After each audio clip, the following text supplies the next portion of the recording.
We hold these truths to be self-evident. That all men are created equal. That they are endowed by their Creator with certain unalienable rights. That among these are life, liberty, and the pursuit of happiness.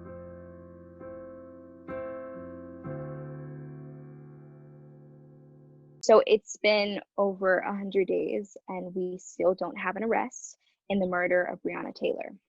The deaths of Tony McDade, Dominique Fells, Ryan Milton, Nina Pop, Monica Diamond, and Brayla Stone haven't received the same level of outrage as their straight male counterparts. And so I was recently reading an article that shared that the irony that we are living in the midst of a medical pandemic, yet according to the New York Times, Black transgender women are killed so often that the American Medical Association has declared it an epidemic within itself. Last year, 91% of transgender or non-binary people who were fatally shot were Black women. And this year alone, 17 trans people have been killed. The number is probably higher because a lot of times many of the cases go unreported or victims are often misgendered. And so I want to open up the discussion to really talk about the erasure of Black women, Black trans women and men, and non-binary people to the movement. And why do you think that the level of outrage and push for justice isn't as loud and as consistent? A lot of the reasons why Black trans femmes, women and girls are being murdered is because we're still subscribing to these notions of Blackness that are informed by white supremacy. So when we think about trans identity and gender nonconforming, non-binary folks, we're divine.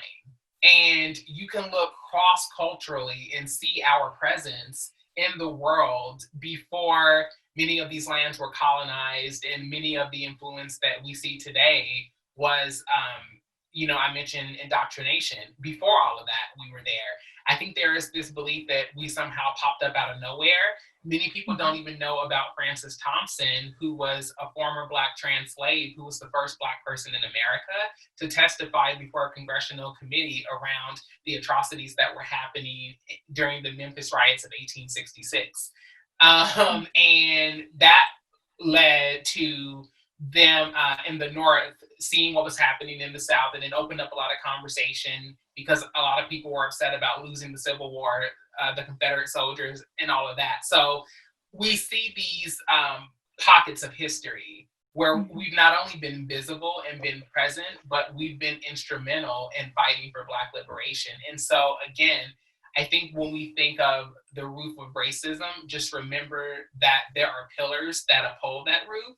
And one of those pillars is transphobia. One of those pillars is even class solidarity, right? Like we see there are some of us who are able to make it out of the barrel, and yet we still subscribe to these respectability politics authored by entities and institutions that have never respected us. And just understanding that high-paying job will not save you. Your zip code will not save you. That relationship, that car you drive, that social network, none of that will save you from the wrath of white supremacy. So just fully understanding that we are in a place where we've had our dignity rationed out to us, but we need to stop leasing our dignity. We need to stop settling for the bare minimum and make it our priority to not only continue to move forward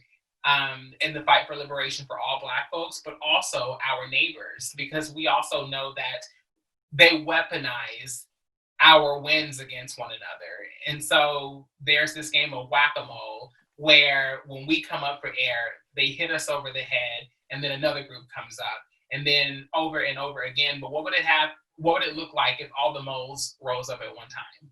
And so I think that if we can have all of the communities that our identities overlap with pay attention to that and center the voices of trans folks of color, Black trans folks and trans folks of color who are refugees, undocumented, all of these experiences intersect. So that's a missed opportunity that I hope that we can tap more into. Absolutely. When it comes to Black women and girls, it's not so easy to point to an institution like the police and say, that is the reason why this is happening. Now, that in of itself is a very difficult and uphill fight. But if you are one of the very few and lucky Black men who have been murdered by police, if you are one of the few and lucky to be chosen based on a set of fluke circumstances, including video footage, the right moment in time, a captivating enough story, what I want to say is it's even difficult for many Black men to reach that criteria. But if you are one of the few, you can point to the institution of policing and you can say, this is why this is happening. With Black women and girls, we can't just point to the police. It is our entire systemic framework, right? It is only Black women and girls that I see out there on the streets for the Tonys and the Toyans and the Dominiques and the Rias and the Briannas, and even the Tatianas, even when you can point to the police. And so the conversation has to be so much bigger. And what I need us to understand is that unless we get it together around that, there isn't going to be the change, because here's the reality. Black women and girls stand on the crux of change and catastrophe. And if we keep choosing catastrophe, that's exactly what we're going to have around us. You cannot love me halfway. You can't love half of me. That's not what love is. And I think we're past the point of compromising who we are and what we are in the name of what? Justice? When you say it like that, it doesn't make a lot of sense, does it? And so, here we are in this time of decentralized, we have a decentralized model of organizing. We don't have the singular male leader. We rejected that. It doesn't work. We tried it. And what I'll say specifically when it comes to Black trans women, if we know anything, because look, I've had the immense pleasure of watching someone like Ashlee get to inform a lot of the political commentary in this country, and I know what an uphill battle that was. And I get to see Laverne Cox, and I get to see Janet Mock, and I get to see India Moore, and I get to see Angelica Ross. So now we're in this moment, and this is too where I want to bring in so many of you.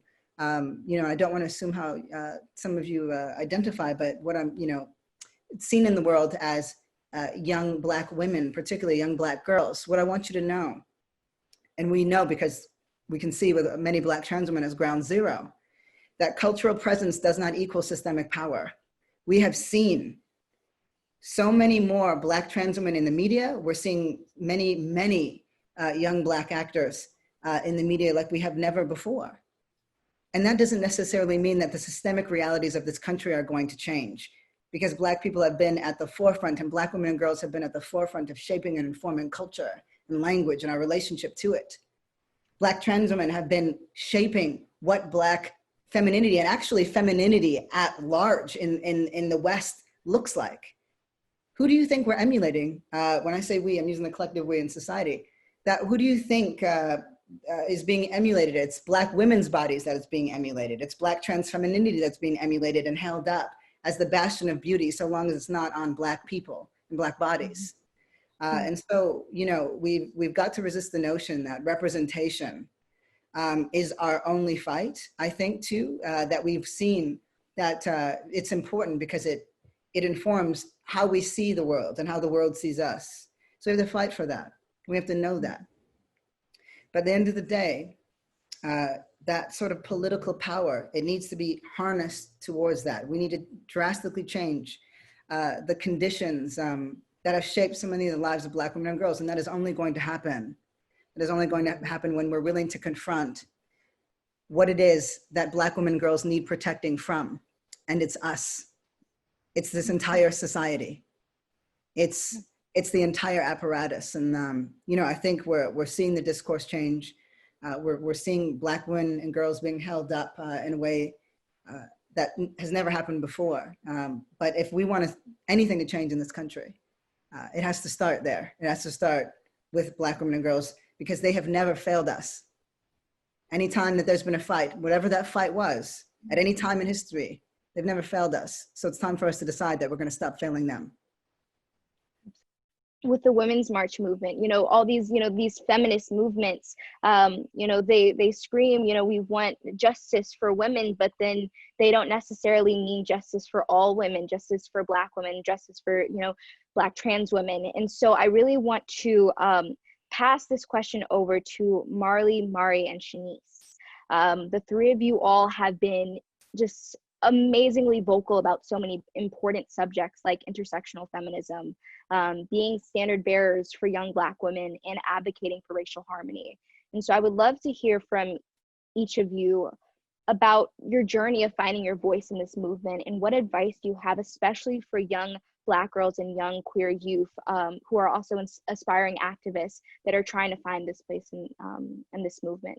That's a very good question. I think when you are, I think someone like myself who has been a part of movement work since I was 14, I'm still on a journey of figuring out my place in social movements, but specifically my experience as a young Black woman, I think it can sometimes be difficult to see so many traumatic things happening to Black women and girls all over the world, and then also recognizing that even in like social justice spaces, harm can still occur against Black women and girls. And my advice for anyone, especially someone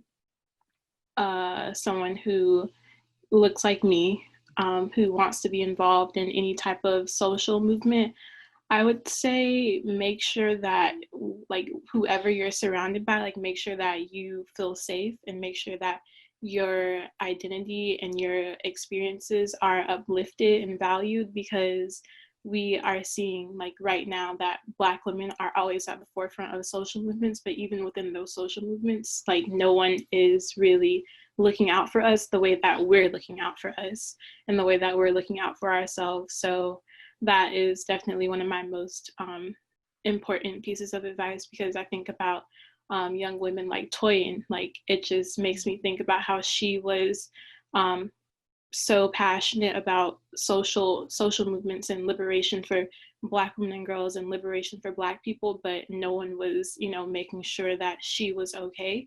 And so that is, you know, my biggest piece of advice. Just make sure that wherever you go, like that you feel safe, that your experiences and identity is valued, and that you are supported. I'm the founder of a campaign called 1000 Black Girl Books. So I love to read a lot, and in 5th grade, I didn't see Black girls being represented as the main characters, but I saw them being represented in my home. So I talked to my mom about it, and I realized that there was a deficit in representation in books, especially in public schools. And it started a campaign that is now, over the past 5 years, around 5 years, collected 12,000 books where Black girls are the main characters. So it starts from just something that I care about and something that I really value. And it's kind of stemmed, and my existence as a Black person has kind of stemmed and pushed me into spaces talking about Black Lives Matter. But just like Janaya was saying, representation and education are super important. And it really just does stem from a personal experience I have. And it's a really important thing, I think, for youth especially to understand, is that there's a really important, crucial balance between emotion and information. So for me, the emotion of what's going on is that I didn't see myself represented. I didn't see beautiful Black girls in history books. I didn't feel like my story mattered. And I knew that it mattered in my home, but in a school, a place that's supposed to teach us everything we need to know, I wasn't seeing myself.